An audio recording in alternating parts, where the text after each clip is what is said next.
Hello, everyone, and welcome back to the JKL Media Podcast.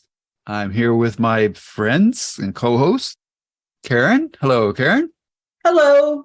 And Jesse. Hello, Lou. Hello, Karen.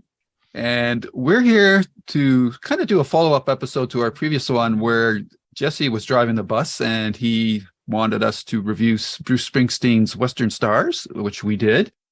And that prompted me to shuffle things around in my to-be discussed pile. And I decided that we would talk about a Canadian band called the Tragically Hip, or as we just know them here as the Hip. And this is talking about music, as Jesse, I'm sure, can attest to, is probably the most vulnerable thing that you can do in terms of art, because the emotional connections that you make with music are so much different than you do with anything else, because the opportunity for communal experiences are much greater with music than they are with, say, watching a movie, though you can do that with a group, but definitely reading a book is a much more solitary experience. So music has more than any other forms of entertainment, though, has the ability to form a communal bonds, because it's something that you can have on in the background when you're with friends or family, and it creates these bookmarks of your life, really, that are so intertwined with your thoughts and your feelings that it's a totally different expression of creation that nothing else can really rival. So, and for Canadians, the Tragically Hip is something special. And, we all have like our favorite bands, and, we can go into, whoever and whatever, but the Hip really cemented that emotional bond with the country as a whole in Canada. And their name now has a bit of irony to it because of what happened to the lead singer, Gord Downie, who turned out to have brain cancer and eventually succumbed to it and died. But what he did when he got this diagnosis back in 2015 is he wanted to do a final tour with the band cross country, and in the summer of 2015, and that's what he did. And it was one of those rare moments that brings a country together that you just don't see happen very often. I mean, in Canada, I can only really think of two moments that really parallel that, and one would be the 1972 Canada-Russia hockey series. This was the first time Canada and Russia had played at the professional level. Always before, it had been, amateur teams in the Olympics and that. And that series was something that, if you know Canada, you know hockey, we're crazy about it. We would even get to watch the games in school. I was in school when this was going on, so we would get to watch those games in the gym on the TV. So that was quite something. And the other one was Terry Fox, who I don't know if any of our listeners are familiar with, but he was a young Canadian man that developed cancer, and he had to have his leg amputated. And he decided to run across Canada on a prosthetic leg and one leg. And it started out, as with many things in Canada, small and unnoticed on the East Coast. But by the time he got to Ontario, the story had started to pick up legs, so to speak, and he became nationally known. And again, tragically, he was not able to complete his journey, and this cancer reoccurred, and he never got to finish that run. But he inspired the nation, and there's annual Terry Fox runs every year for cancer that are still going on today. So, yeah, it's I feel vulnerable right now. So I'm going on a little long here with this, but I'm just curious, because I don't know how outsiders react to the Hip, because obviously, Jesse and Karen, you won't have the same emotional connections that Canadians do to this group, which really became the soundtrack of our lives. But from a musical perspective, Jesse, because of Springsteen's ability to write evocative lyrics, I wonder how the Hip struck you. About a week and a half ago, I had a couple of guys on the podcast And one of them is the co-host of Rocking the Suburbs, a podcast from two dads. They do a daily podcast. They do 5 episodes a week. They're usually about 20, 25 minutes long. And they cover a lot of different music. And one of the things they do is they discuss that there is new music being made all the time. And the dad rock, that cliche, is if you're my age, you get stuck on classic rock from the 70s, and that's it. That's what stays on your turntable, or that stays in your iPod, or from your phone. And what they do is push classic rock, but also there is new music going up every day that, depending on your taste, you're going to like some of them. And the reason I tell that story is I mentioned that we were going to be doing this episode, and my thought was, how did I miss the Tragic Hip? How have I not heard of their music? Because it is amazing. And you wonder why it never, this isn't like it's a band in Australia that, we're neighbors. And, I've talked a little bit about this online with Skip, who does the Skip and Josh podcast. Skip actually sent us an email that one of us will read about this, because they've done an episode where they each picked their top 7 Tragically Hip songs. And he says they're a uniquely Canadian band, and maybe that's why it doesn't work. But this was a gift to me. I have been listening to them on and off. In fact, if I'm not listening to a podcast at work, I have the Tragically Hip on right now. And when I'm in the car, I'm listening to Jason Isbell, because I'm going to a Jason Isbell show in May, and I'm trying to immerse myself in those music. So both artists that I had not spent a lot of time with. So I adore them. And there are a couple of songs that I think are as good as songs as I've ever heard. So I really do think of this as a gift you've given me, because I never would have checked them out. Cool. Karen? Yeah, I have been over my life, and I probably haven't really mentioned this, but very enamored with different cultures, different, media arts from other countries. I have listened to a lot of stuff from Australia, from England, and I have liked a lot of things from Canada. And it really worries me that I didn't recognize the Tragically Hip. I had no idea that they did the soundtrack for Brain Candy. Kids in the Hall is a super favorite of mine. I watched SCTV. I stayed up late when I was a kid to watch SCTV. I love Rush.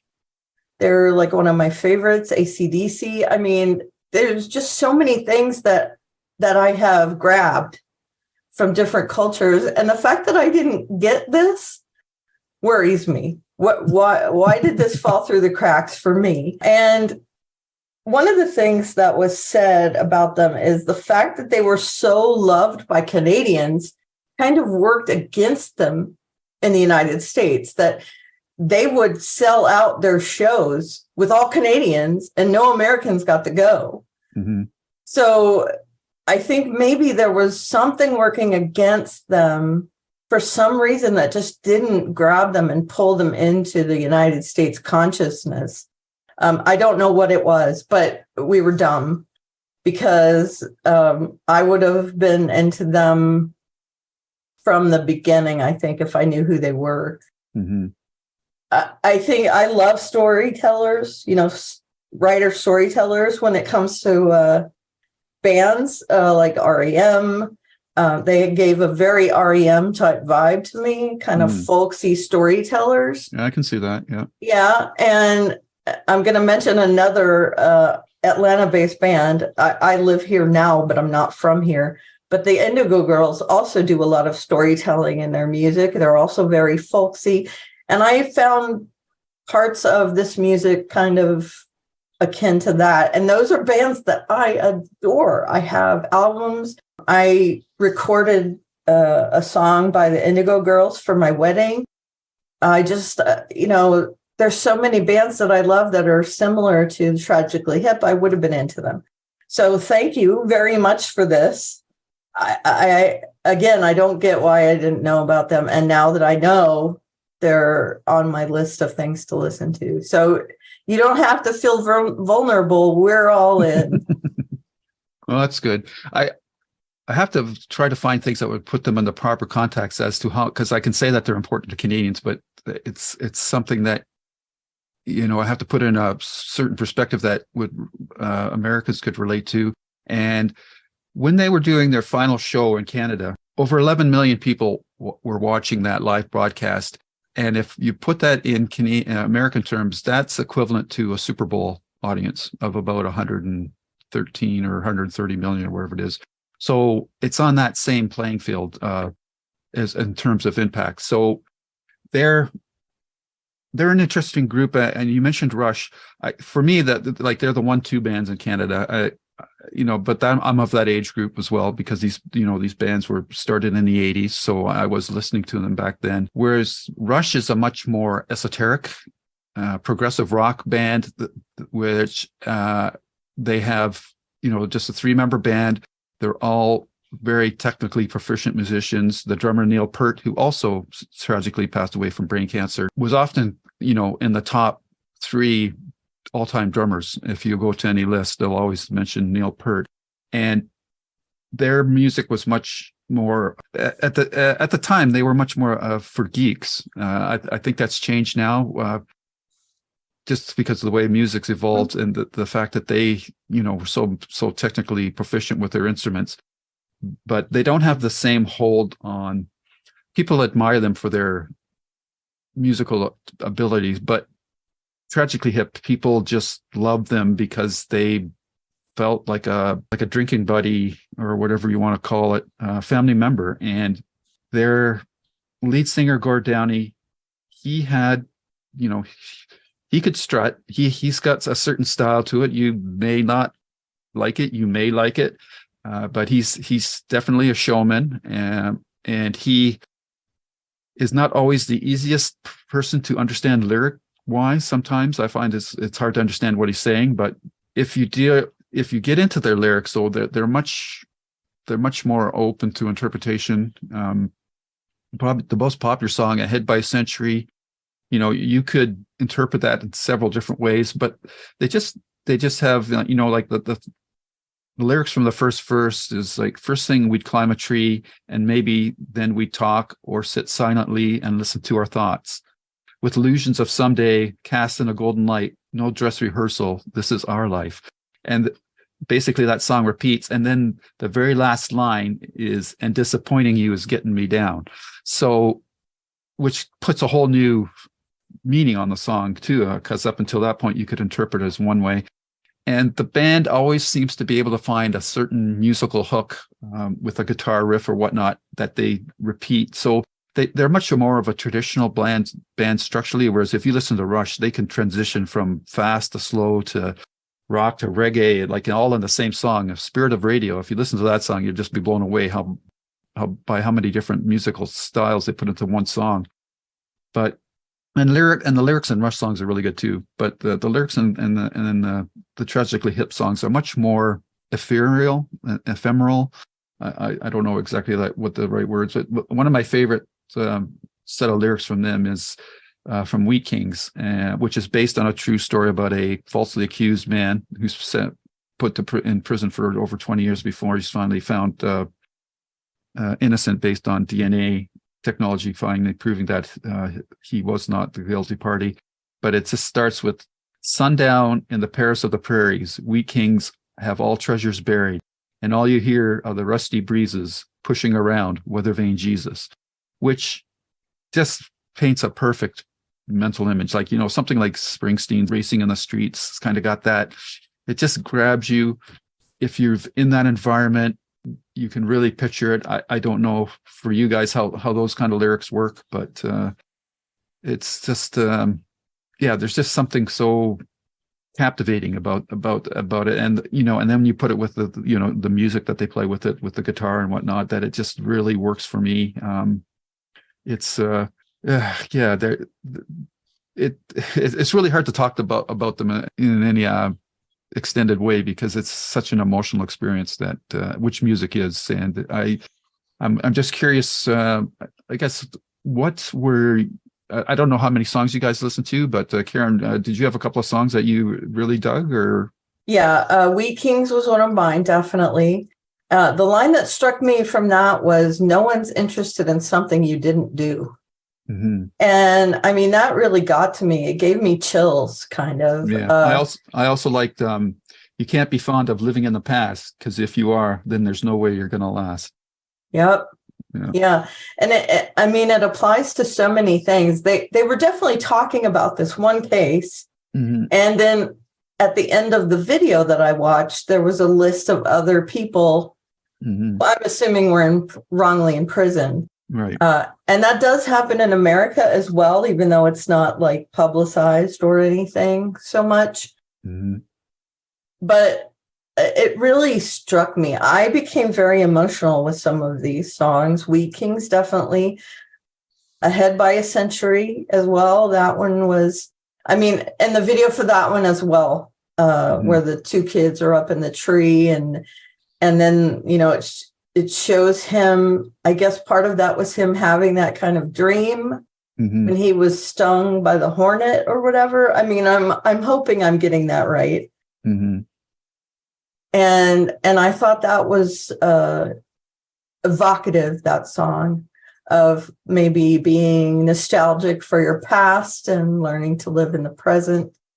And not living up to the expectations of your partner. And exactly. Yep. And the other one you gave us, Bob Cajun. Bob Cajun, thank you. Yep. It's a small cottage community up north of Toronto, about 3 hours. Yeah, that's cool. I loved the images in that one as well, which apparently was about a riot. Yeah. And so you see, you know, we're becoming very jaded about our police presences, that they're in it for power. That's not the case with all law enforcement. And this really showed how this took a toll on a man who's just trying to, you know, make sure that people do what they're supposed to do and try and break up stuff. And the fact that he falls into his woman's arms after coming home from this riot. I mean, I was moved with all three of these songs. Those were standouts for me. And I watched my YouTube playlist several times, just even in the background of me doing stuff. I had it on. And even my husband, who is not into the same kind of music I'm into, I'll put it that way, he said, "Who is that?" And I told him about that we were going to talk about the Tragically Hip and who they were. And he got interested enough to go to my playlist and listen. So the fact that someone else who is not really into this singer-songwriter type music identified with some of the lyrics, with the sound, I thought that was really cool as well. So, I mean, I love those. Cool. Jesse? Yeah, what I did is I took the songs you had given me, and then I went to Skip and Josh's episode, and they each gave their top 7. So I built a playlist and listened to them. Bob Cajun by far is my favorite song. It just, I love, maybe because it isn't as heavy rock and roll as others, but the lyrics about could have been Willie Nelson, could have been the wine. Yep. The consolation. Just, for the first time, just so beautiful. And there's so much aching in that voice. The other one that I really, really, I'm on record that Bruce Springsteen's song Better Days from the album when he was away from the E Street Band is one of my favorite songs. It's the idea of enjoying life, that too many people enjoy the journey. So Ahead by a Century, that opens, first thing we'd climb a tree and maybe then we'd talk or sit silently listen to our thoughts. With the illusion of someday cast in a golden light, no dress rehearsal, this is our life. That is such a powerful statement. If I had a magic whisk, I would get rid of hypocrisy because of all the political crap going on. Right. But I would love, if I gave any advice to this world, is savor your life. Savor every moment of your life, because you never know what's coming up. And you don't want to spend your life going, well, I wish back at the time I could go back and enjoy the journey you're on now. So I really enjoyed that song a lot.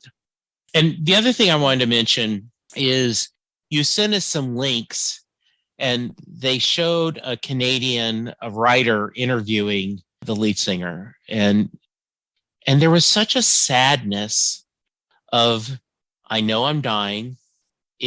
I now can't remember things. And we have been shocked. John Lennon being killed, Prince dying out of nowhere, Glenn Frey. I mean, during COVID, we lost so many musicians.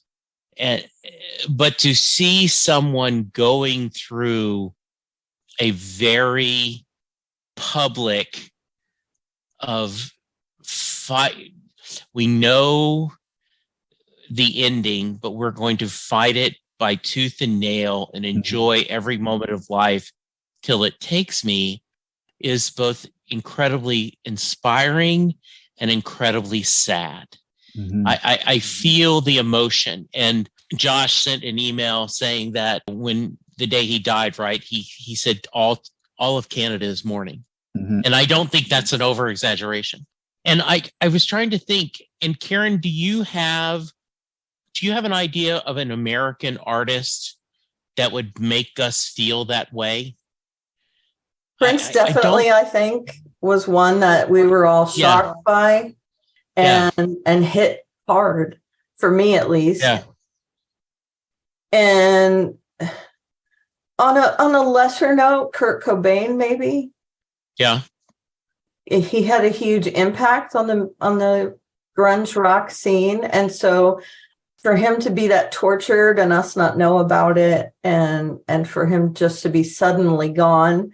I had their albums, and I have a connection through David Grohl, but I thought that was shocking to me as well. Anytime someone that you like, you like their stuff, you like their attitude, anytime something happens like that, even if they know about it ahead of time, like Gord did, it still hurts a lot. And you mentioned Neil Peart. That one also hurt me. And he actually has a place in our history as well. I mean, he's a known quantity. He was referred to on Archer, on the show Archer. So, I mean, it permeates everything, especially people that give us, you mentioned how music can be so personal, but also so all-encompassing. And it gives you a community, but it also is it's a very solo activity. I mean, there's many different ways you can experience music. And when something tragic happens, and I know Tragically Hip, that really hurts too, to know that that's their name and it's also their legacy. It's a huge loss. Huge. And when you were saying how that concert went out to millions and millions of people, that was one of the links that you gave us to that final performance. And listening to that song in particular 3 different times, and seeing him sing it live for the last time, it just made me cry. And then hearing him sing it for the last time and seeing the reaction of all the fans, them singing along, them getting choked up, that also choked me up. And then the video of when they did it originally, it gives you that connection, and it tells not only the story of the song, but his story. And yeah, anytime something like that happens, it's wrenching. And I would definitely put it in the realm of like a Prince, or I might have had my differences about Michael Jackson, but he also had a huge impact on music. And when he died, that was also a shock. Mm-hmm. And it hurts people when that happens. It's like a physical pain almost, because they have touched you in ways that it's hard to explain. And so when they go, that's done. I mean, you have all their past stuff, but you'll never hear anything new from them. And that's hurts. Yeah. I can only think like it's different circumstances, but it's, to me, it's on the sort of the same scale as John Lennon. And I was going to bring that up. Circumstances Absolutely. are quite different, and the suddenness of that. I mean, at least Gord had the time to prepare for it. But I'm glad you mentioned those videos, Karen, about, showing the across Canada crowds singing to that last song. It's just an amazing performance. The fact that his surgery was so extensive to remove what tumor they safely could, cancer they safely could, that his memory was pretty well shot. I mean, he does that interview with Peter Mansbridge, who is like a legendary news anchor in Canada, and everybody knows who he is. But even with him, Gord says, I have to write your name on my hand, otherwise I might forget it and call you Jeff or something instead. So the fact that he was able to go out and perform those songs, he had to use a monitor with the lyrics and that, it's still quite amazing. And the thing with Gord Downie is he spent a good portion of his life also promoting awareness of the plight of Native people in Canada. I mean, we've had some very disturbing revelations about our history with how we treated Native people, things that I had not heard of when I was growing up until I think the last 10 years. Like, we've had these schools where we would force kids to go to, and there was like mass killings and burials of these kids. And it's very disturbing and very gut-wrenching to find out that we had this kind of history, because Canadians always like to think of themselves as more civilized, have a less violent history than most other countries. But to find out that this stuff was going on, it's been quite a shock for Canadians, and for Gord Downie to devote quite a bit of time to Native American Canadian culture is quite something to see. And it also just reminds you of your own mortality, because now, like, he passed away in 2017, so it's already been 5 years. I like, it just seems like a blink of the eye. It's just crazy.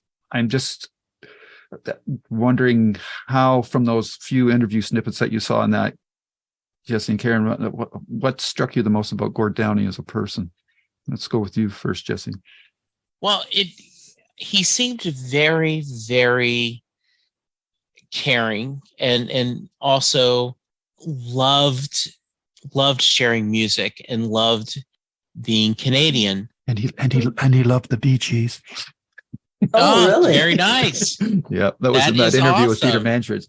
Yes, I know it's not cool, but man, those guys could sing. They could. Well, they can. There is something. One of the things they talked about in the Ken Burns History of Country Music documentary is there is like the Everly Brothers, or the Gatlin Brothers, or the Carter family. There is something about blood that when you sing together and you're related, there is a beauty to that harmony. I thought he showed a lot of grace in his ending. And take a drink, of course. I'm going to bring up Bruce Springsteen. One of the things that I was really impressed with is that when Bruce put out his autobiography, he talked about how much depression had affected his life and how he had struggled with depression all his adult life, which I thought was very powerful, because the casual person will say, you're Bruce effing Springsteen, you're a millionaire, how can you be depressed? And it is not. It is based on, it is a medical condition. So I love the grace, the strength, the the openness. Chadwick Bosworth died of colon cancer. I don't know if he talked a lot about that to that. It was a surprise to me because I'm a survivor of colon cancer. And to hear that he died of something that I fought was like, oh my goodness. And to be very brave and to say, this is what I'm fighting. This is what I'm doing. There is a wonderful documentary about Glenn Campbell facing Alzheimer, and it is talking about his journey. And I recommend it very strongly because he talks about on stage, most of the time, everything comes back and he can sing the songs. But then when he was off stage, he would not recognize and know people. So yeah, I truly don't know if there's dirt out there about them because most rock stars have some dirt.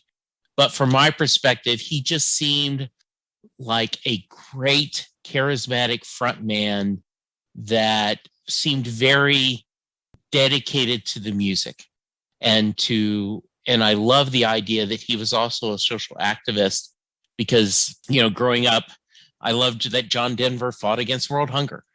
So yeah, great stuff. Aaron? Yeah, I thought his humor in that interview was striking. He's facing his mortality. You can see that in the interview, but he's determined to make the most of what he has. And that was inspiring to me. Jesse, you mentioned that you identified with that because you're a survivor of the same affliction as Chadwick Boseman. And I feel that way as well about people like Terry Garr has MS.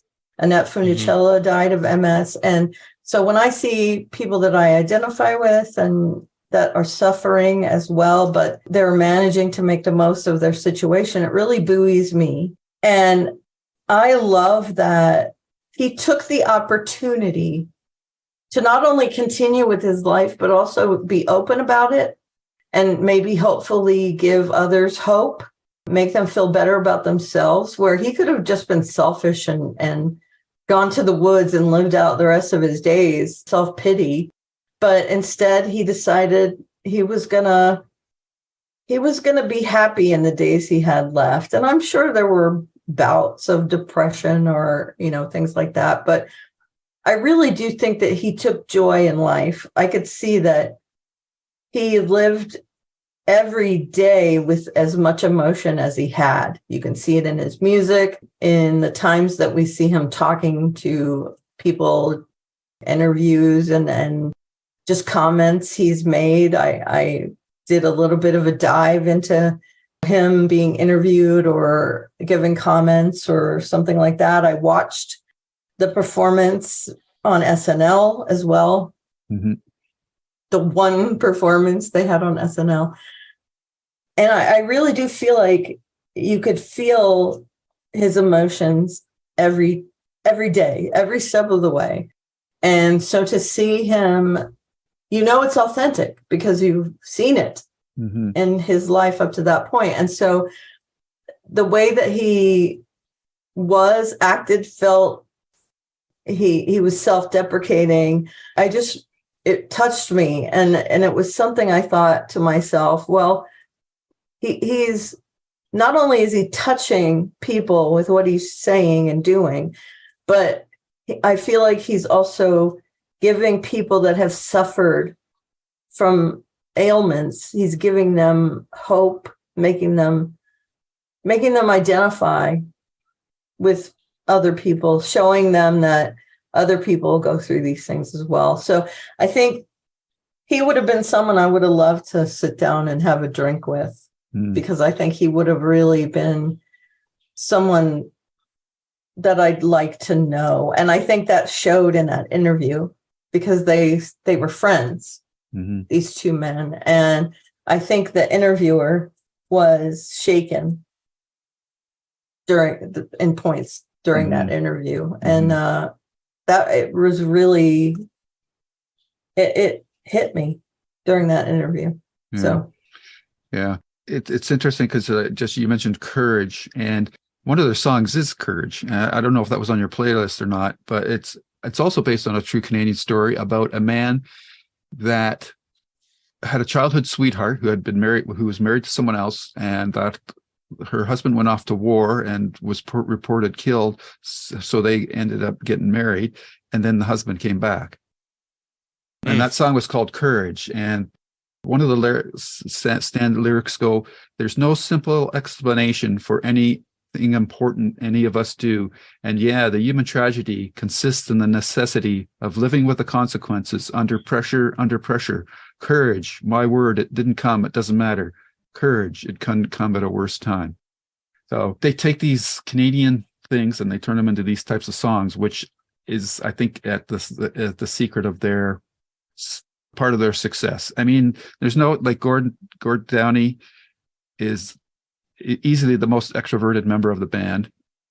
He loves to strut. You see the outlandish costumes, not quite on the Elton John level of outlandishness, but they're up there.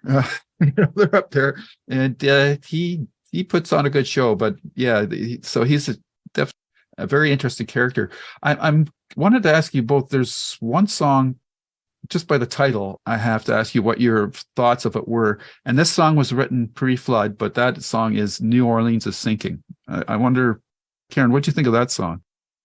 Yeah, again, I mean, I thought the song was very lyrical. The words were great. And I did see that there were times that they stopped playing it in deference to Katrina sufferers, but that New Orleans had actually embraced the song. And I mean, that just shows that things touch people in different ways. Some people didn't want to hear it because it hurt them to hear it. And then some people took it as an uplifting moment. Even though it was written beforehand, they could still draw something into themselves. So, yeah, it's almost like he didn't know it was going to happen, obviously, but the fact that it meant something different to him, obviously. But the fact that people could take that and either be upset by it, I mean, that's still a reaction. Yeah, that's why I asked, because I'm just curious, because when I assume Americans hear this, learn of this song, they're going to think, oh, he's writing about the flood, but it's not. It's pre-flood. So. No. Okay. And it doesn't bother me, even if you wrote it after the flood, because it's an experience. So, you write about things that you want to talk about, essentially. Yeah. So, yeah. Cool. Jesse? There is a wonderful scene in the HBO series called Treme, which is set in New Orleans post-Katrina. And the singer, John Hyatt, is being filmed in the House of Blues. And the series is really all about New Orleans and music. And so they had amazing, true musicians. Not only Steve Earle has a part where he plays someone besides him, they have actual musicians perform. And John is doing his song Feels Like Rain. Down here, the river meets the sea, and then the sticky heat, I feel you open up to me. Love comes out of nowhere, baby, like a hurricane, and it feels like rain. So the Steve Earle character and another character, which is a young female violinist, is watching John talk, and she's like, I can't believe he's captured the feeling of Katrina so much. And Steve says he wrote that 10 years before Katrina. As in, that's the beauty of music. Yep. Music can take on its own thoughts.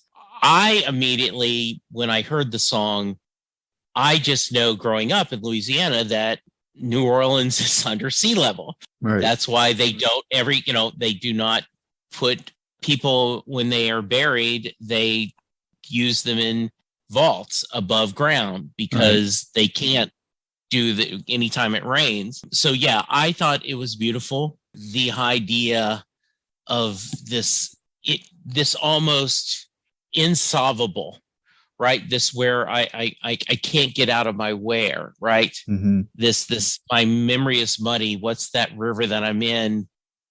New Orleans is sinking, and I don't want to swim, right? I don't want to keep fighting. It's just really beautifully well done. I also think it's a tribute to that he likes New Orleans the way it is, and he doesn't want it to change. So, yes, yeah. And then I thought also the 38 years old is an incredibly Another true story. Strange show. Yeah. That it sounds like a catchy pop song, but it really is more than that, isn't it? Mm-hmm. Yep. Yeah. Mm-hmm. Yeah. It's about a guy that went to prison because he killed the guy that raped his sister. Yeah. So, yeah, Mm-hmm. 38 years old, Yeah. never kissed a girl. Yeah. Yeah. It is the thing about the Tragically Hip, from based on what little bit I've seen and based on what you've shared with me, is they wanted their music to mean something. Mm-hmm. And every once in a while, when I saw Bruce he was doing his Devils and Dust tour, it was just him, a guitar, a couple guitars, and a keyboard. And he did a lot of talking between songs. And he was talking about Waiting on a Sunny Day. And he says, and sometimes you just write a pop song. I'm thinking I want to be the Four Tops. I want to be the Miracles. And I just want to write a pop song that has no other meaning besides that. And then other times, like Nebraska, is this album filled with stories that are some based on facts, some based on fiction. And as my partner on my John Hyatt podcast says, Sylvan said, they all have emotional truth. Whether they're based on a true story or not, great songs have emotional truths to them. And I believe that's what the Hip did. Yeah. They have a song that covers kind of both of those lines of meaning something, but also having some fun. And that one, that's a song called Boots or Hearts. And it's, fingers and toes, 40 things we share. 41, if you include the fact that we don't care. See, when it starts to fall apart, man, it really falls apart. Like boots or hearts. When they start, they really fall apart. Well, fall apart. Yeah, their lyrics are something else. I just, I just can't think of too many other. Well, there are musicians that do it. Like I think Springsteen is an obvious example that does really well with painting pictures with a few words. Tragically Hip for me is right up there. I want to thank you both for taking this time. I'm really gratified that you both enjoyed the music. For listeners out there who want to get a real good taste of the Hip, I would highly recommend their album Fully Completely, which has, like Jesse said, he made a list of their 7 favorite songs and whatnot. I think most of those songs are actually on that album. Oddly enough, the title track Fully Completely is my least favorite song in the album, but everything else is just fantastic. So yeah, check out that album Fully Completely. And I want to thank both of you for climbing up this tree with me, this big, glorious Canadian maple tree, and experiencing a little bit of the Tragically Hip. And I would just give each of you a chance for last thoughts. Yeah, music has been a thread for me through my entire life. My mother and I both sang. We sang in the car together. And I was a choir nerd, definitely. In elementary school, we would sing, and I would love that. And then going through junior high and high school, I was in all the choirs. I was in the choir that danced. I was in the madrigals. I was in the regular choir. So singing is personal to me as well. And whenever I find a band or a group that has that same connection to music and I can feel it, I feel like we're kindred spirits. And so finding this band, listening to their songs, hearing their lyrics, finding out the stories behind them, it was a genuine treat for me. Oh, thank you. Great. Jesse. Yeah, I agree. I'm hoping you and I can figure out a time where you can join me on the podcast, the Set Listing Bruce, and we'll do a whole episode about your journey with them and your other band. that you loved. And why am I drawing a blank Rush. on Rush? Yes. I kept wanting to go Rook. And I'm like, no, it's not Rook. It's not Rust. It's a What a feeling. What a rush. I'm old. Yes. But this has been a really fun. We originally talked about doing this several weeks ago. Mhm. And then because of other things, we got delayed. And so I've been able to spend some time with the music. And we all agreed that was a good thing because Mhm. it's hard to, okay, I'll listen to the songs 2 or 3 times and then talk about it. We were able to much more spin this. So I was very happy. And I will continue listening to them. I think I will keep them on a regular playlist because I do think it's beautiful music and it's a warmness that I really enjoy. Okay. Yeah. So again, thank you both. And for listeners, again, Fully Completely, check it out. And if you want to hear more from us about other things like Springsteen or Devs or Midnight Mass or the English, so please check out our other JKL media podcasts. And Jesse, where can people find you? I am on Twitter at Jesse Jackson DFW. By the way, I just saw an article that listed the Netflix best things to binge, and including that was Haunting of Hill House. So I know you both have recommended that. I need to go back and watch that. Yeah, you should watch Bly Manor first, though, I think. Okay. Yeah. Good. Yes, but you can find me on Twitter. Let us know what we're going, and hopefully you'll check out some music. The Tragically Hip has a very diverse style of music, and I think you'll enjoy it. Karen? I'm at Elevaria on Twitter, and you can find me in my bio. There's a link to my blog. You can find me there with a bunch of other links and other things. I have already favorited the Tragically Hip on Amazon Music, so you won me over, definitely. Awesome. Yes. Okay. And I can be found on YouTube at Lou's Reviews, as well as on Twitter at Lou W. Sitzmo, the S King podcast. And I'll just leave you with these closing lyrics from the Tragically Hip. Wheat kings and pretty things. Wait and see what tomorrow brings. Bye-bye. Bye. Thank you. And scene. The proceeding has been a JKL Media production.